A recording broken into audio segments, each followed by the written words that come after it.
सबको जय मसीह की। आइए इससे पहले कि हम वचन में जाए, अपने मनों को परमेश्वर के सामने प्रार्थना में तैयार करेंगे।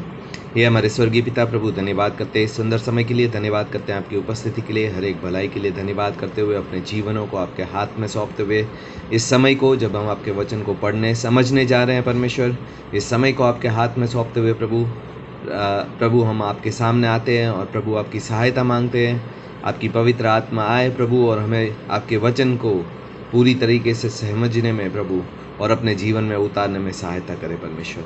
आज जिन जिन क्षेत्रों में परमेश्वर आपके वचन के अनुसार हमारा जीवन नहीं है, उन क्षेत्रों पे प्रभु आपका सामर्थ आकर प्रभु हमारे जीवन के उन क्षेत्रों में हमें बदलने में सहायता करे परमेश्वर।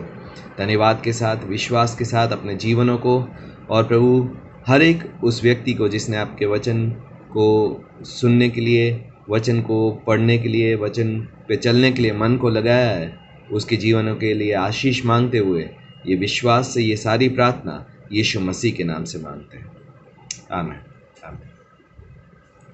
आज जो हम पैरेबल या तो दृष्टांत जो हम देखते आए हैं, वो उसमें हम एक दृष्टांत देखने जा रहे हैं जो गुड समरिटन यानी कि भला सामरी का जो दृष्टांत है। हमें ये समझना ज़रूरी है कि ये भला सामरी का दृष्टांत जो है वो बेसिकली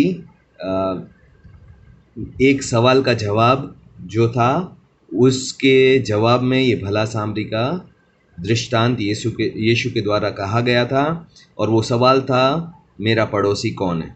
ठीक है, तो हमें जो भी ये भले सामरी के एग्जाम्पल से देखना है वो उस सवाल के कॉन्टेक्स्ट में या उस सवाल के संदर्भ में देखना है कि मेरा पड़ोसी कौन है।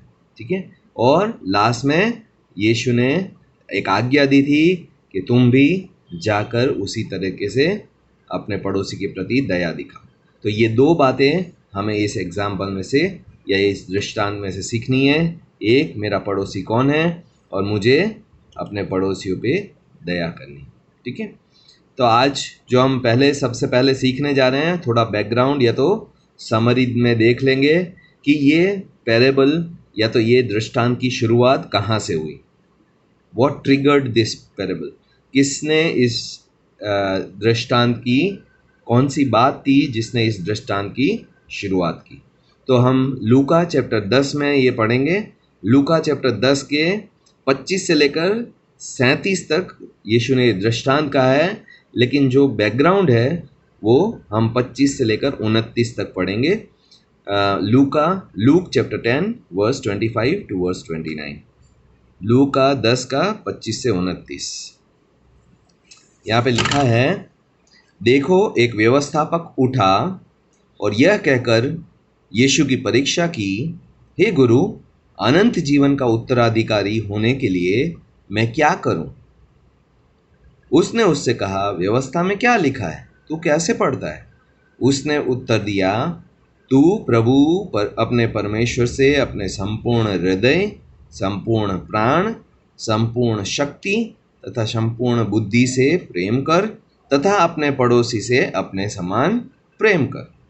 तब यीशु ने उससे कहा, तूने ठीक उत्तर दिया है, यही कर तो तू जीवित रहेगा, यानी कि तू अनंत जीवन पाएगा। परंतु 29 में उसने अपने आप को धर्मी ठहराने की इच्छा से यीशु से पूछा, मेरा पड़ोसी है कौन? ठीक है, यहाँ पे व्यवस्थापक, इंग्लिश में लिखा है एक लॉयर, खड़ा होता है यीशु की परीक्षा करने और पहला सवाल पूछता है कि अनंत जीवन का उत्तराधिकारी होने के लिए मैं क्या करूं। और सवाल का उद्देश्य क्लियर है, यीशु को वो परखना चाहता था। यीशु को किस बात में परखना चाहता था? सबसे पहली बात, वो यीशु को परमेश्वर के वचन का कितना ज्ञान है उस बारे में परखना चाहता था। और दूसरी बात कि यीशु परमेश्वर के वचन की या तो मूसा के नियमों की मुश्किल बातों का जवाब दे पाता है या नहीं दे पाता। ये दो बातों में यीशु को वो परखना चाहता था। इसलिए उसने यीशु से जो सवाल पूछा कि अनंत जीवन का उत्तराधिकारी होने के लिए मैं क्या करूं। और यीशु ने उसके जवाब सीधा देने की बजाय उसी से सवाल पूछा कि व्यवस्था में क्या लिखा है और तू कैसे पढ़ता है। What is written in the law and how do you read it? अभी दो ये अलग सवाल है। एक, व्यवस्था में क्या लिखा है और तू उसे क्या समझता है। और लॉयर ने उसका सही जवाब दिया, यानी कि वो परमेश्वर के वचन की बारीकियां जानता था। उसने कहा, तू प्रभु अपने परमेश्वर से संपूर्ण हृदय, संपूर्ण प्राण, संपूर्ण जीवन तथा संपूर्ण बुद्धि से प्रेम कर तथा अपने पड़ोसी को अपने समान प्रेम कर। ये दो नियम के ऊपर परमेश्वर का वचन कहता है पूरी व्यवस्था टिकी हुई, ठीक है। और लॉयर जो था उसने अपने ही सवाल का जवाब खुद दे दिया, यानी कि वो जवाब जानता था। इसलिए जब यीशु ने बोला तू जवाब सही जानता है और यही कर तो तू जीवित रहेगा, यानी कि तू अनंत जीवन पाएगा। लेकिन लॉयर या तो व्यवस्थापक वहां नहीं रुका, उसने दूसरा क्वेश्चन पूछा कि कौन मेरा पड़ोसी है कौन। और यहाँ से ये पैरेबल या दृष्टांत की शुरुआत हुई कि मेरा पड़ोसी कौन है। अभी हम दृष्टांत में जाते हैं जो 30 से लेकर 35 तक है, लूका चैप्टर 10 में। लूक चैप्टर 10 वर्स 30 to 35 में ये पैरेबल या दृष्टांत कहा गया है। सबसे पहला है, हम 30 वचन एक एक वचन करके पढ़ते जाएंगे। 30 में लिखा है, यीशु ने उत्तर दिया, एक मनुष्य यरूशलेम से यरीहो को जा रहा था कि वह डाकुओं से घिर गया। उन्होंने उसे नंगा कर दिया, मारा पीटा और अधमरा छोड़कर चल दी, ठीक है। और उसके बाद संयोग से एक याजक उस मार्ग से जा रहा था और जब उसने देखा तो वो कतरा कर चला गया। इसी प्रकार 32 वचन कहते हैं, इसी प्रकार एक लेवी भी उधर से निकला और उस स्थान पर पहुंचकर जब उसने देखा तो वो कतरा कर चल दिया। यहाँ पे एक यहूदी व्यक्ति यरूशलेम से यरीहो की तरफ जा रहा था और उसके साथ डाकू उसको लूट के चले जाते हैं और उसको अधमरा कर देते हैं। और वहाँ पे एक याजक और एक लीवाई यानी कि लेवीय वहाँ से चल के गुजरते हैं। और याजक और लीवाई को अगर परमेश्वर के उपस्थिति में या परमेश्वर के मंदिर की ड्यूटी में जाना होता था तो मरे हुए व्यक्ति को नहीं छू पाते थे, अपने आप को अशुद्ध नहीं कर पाते थे। लेकिन इन्होंने ये भी जानने की कोशिश नहीं की कि ये व्यक्ति मरा है या जिंदा है, क्योंकि ये व्यक्ति जिंदा था, ठीक है। मरे हुए व्यक्ति को छूने से शायद वो अनक्लीन हो जाता, लेकिन वो अपने आप को जो जिस काम के लिए वो जा रहा था उस काम में इतना बिजी था या इतना वो था कि उसने सोचा अगर ये मरा हुआ होगा तो मैं अनक्लीन हो जाऊंगा, या तो शायद उसने परवाह ही नहीं कि मैं जानना भी नहीं चाहता ये मरा है या ये जिंदा है, ठीक है। और इसलिए प्रीस्ट और लिवाइट का एग्जाम्पल दिया गया, क्योंकि मोस्टली वहाँ बैठे हुए लोग प्रीस्ट और लिवाइट ही थे जब व्यवस्थापक ने ये सवाल पूछा। और सामरी का एग्जाम्पल फिर दिया गया, परंतु एक सामरी भी जो यात्रा कर रहा था वहाँ पहुँचा, जब उसने देखा तो उससे तरस आया। और यहाँ से ये पैरेबल का मेन हार्ट शुरू होता है कि सामरी ने जब उस यहूदी को देखा, जो कि यहूदी लोग सामरी लोग को तुच्छ या अछूत मानते थे और उनके नगर से भी गुजरना नहीं चाहते, दूसरा रास्ता लेकर ताकि उनको सामरिया से नहीं जाना पड़े। वैसे करके यहूदी लोग वहाँ से जाते थे। उस सामरी ने, जो जिनको तुच्छ माना जाता था, जिनको अछूत मानते थे यहूदी, उसने एक यहूदी की पर तरस खाया, जो कि बहुत ही अनकॉमन या बहुत ही अनहोना है। क्योंकि सामरी और यहूदी में अगर आप देखो, सामरी स्त्री जब बात करती है तो उसका और यहूदियों के बीच का मनमुटाव दिखता है कि तू यहूदी होकर मुझसे पानी कैसे मांग सकता है, तू यहूदी होकर ऐसा कैसे कर सकता है, तुम यहूदी लोग कहते हो यरूशलेम में ही आराधना करनी है परमेश्वर की, हम तो इस पहाड़ पे करते हैं, हमें हमारे पिता ने ये पानी पीने को दिया है। तो आप देख पाते हैं कि जब सामरी स्त्री बात करती है यीशु के साथ, तो यहूदियों और सामरियों के बीच की जो मनमुटाव होता है वो खुल के दिखता है उसकी बातचीत में।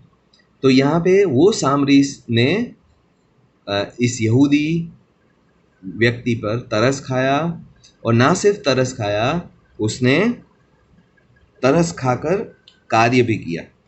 उसने पास जाकर उसके घावों पर तेल और दाखरस उंडेल कर उन पर पट्टी बांधी। तब उसे अपनी सवारी पर चढ़ाकर एक सराय में ले आया, जहां उसने उसकी सेवा शुश्रूषा की। दूसरे दिन 2 दीनार निकाल कर सराय वाले को दिए और कहा, इसकी सेवा शुश्रूषा करना, इससे अधिक जो खर्च आए मैं लौटने पर चुका दूंगा। सामरी ने अपने खर्चे पर उसकी सेवा की। क्यों? क्योंकि उसने अपने जो कुछ यूज़ किया वो उसके खुद के लिए था। उसने घावों पर तेल लगाया जो उसने खुद के लिए रखा था, दाखरस डालकर पट्टियाँ बांधी जो शायद उसने खुद के लिए रखी हो, और अपनी सवारी पर चढ़ाकर उसको सराय में ले आया, खुद चल चल के गया। और ना सिर्फ इतना किया, उसको 2 दिनारी सराय वाले को देकर आगे बढ़ा। तो सामरी जो था वो एक्चुअली नफरत के पात्र थे, लेकिन उस सामरी ने एक यहूदी पर तरस दिखाया। यूहन्ना चैप्टर 4 उसका 9 वचन पढ़ेंगे तो सामरी और यहूदियों के बीच की जो मनमुटाव है वो हम क्लियरली पढ़ सकते हैं। यूहन्ना चैप्टर 4 उसका 9 वचन।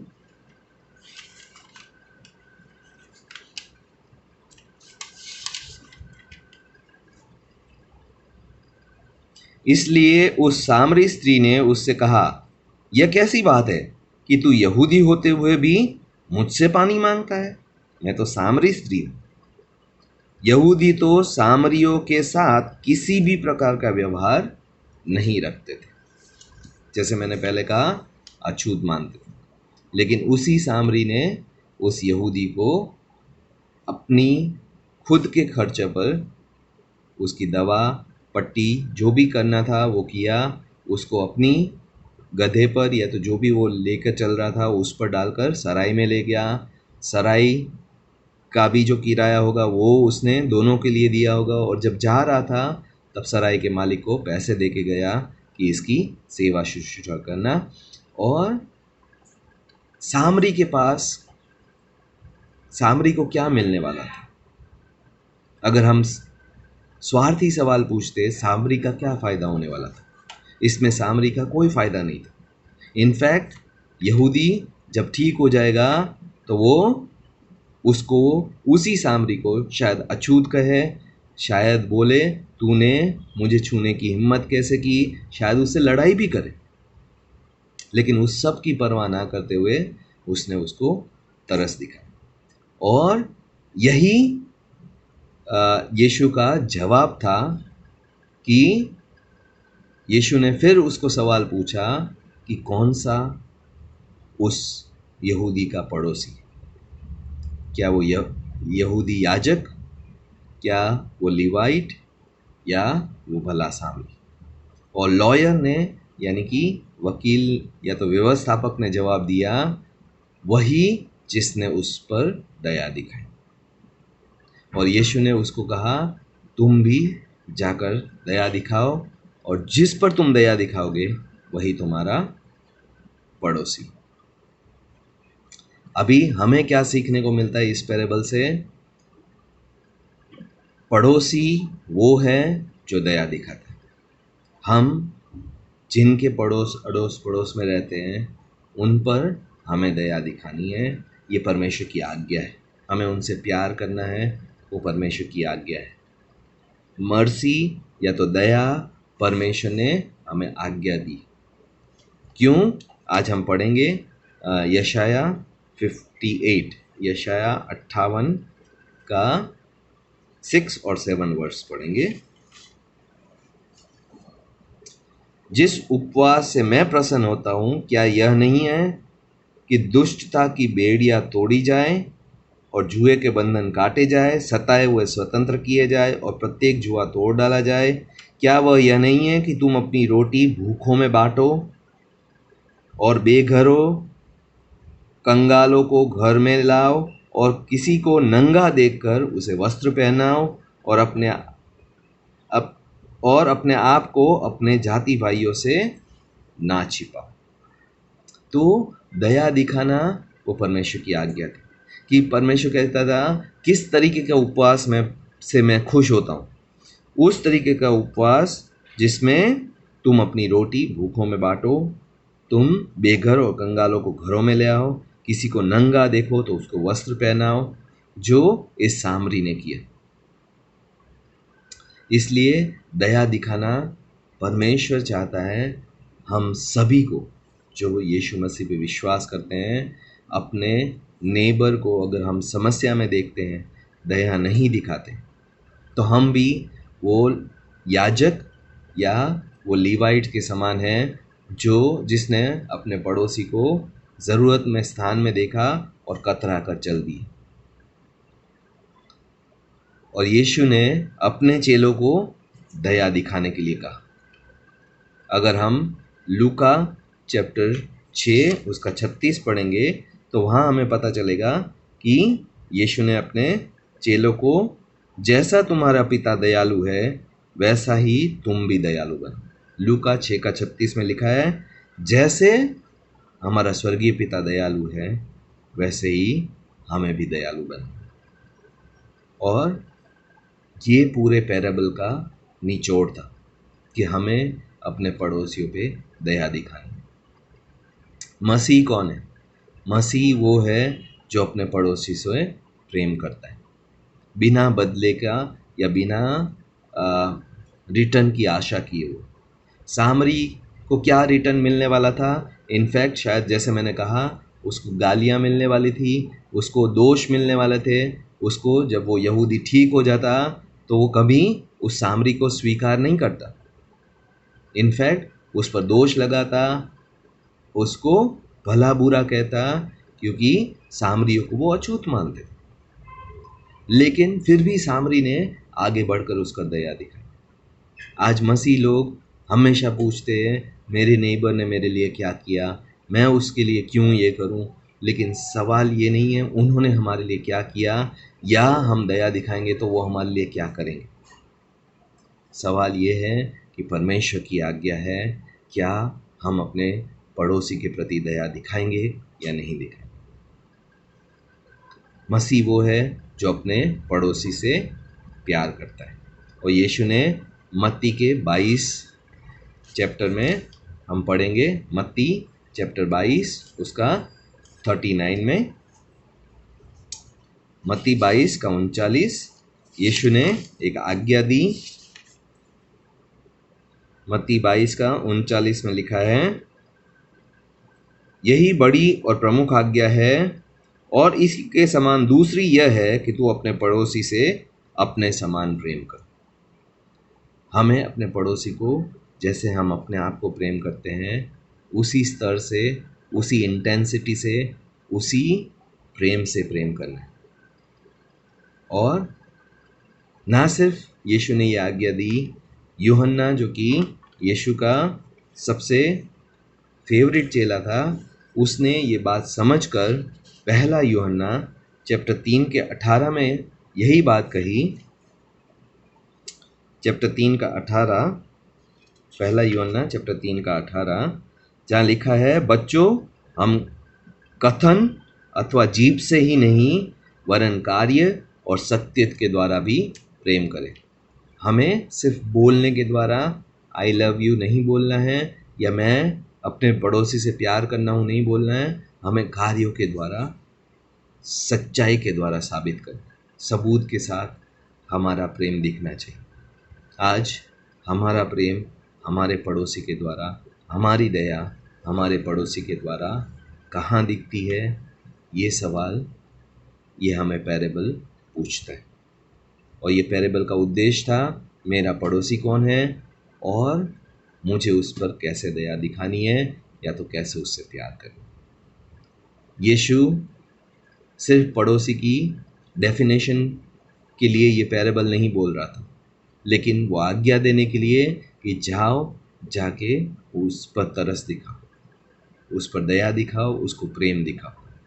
आज हमें भी परमेश्वर अपने पड़ोसी को प्रेम दिखाने के लिए उत्साहित करता है।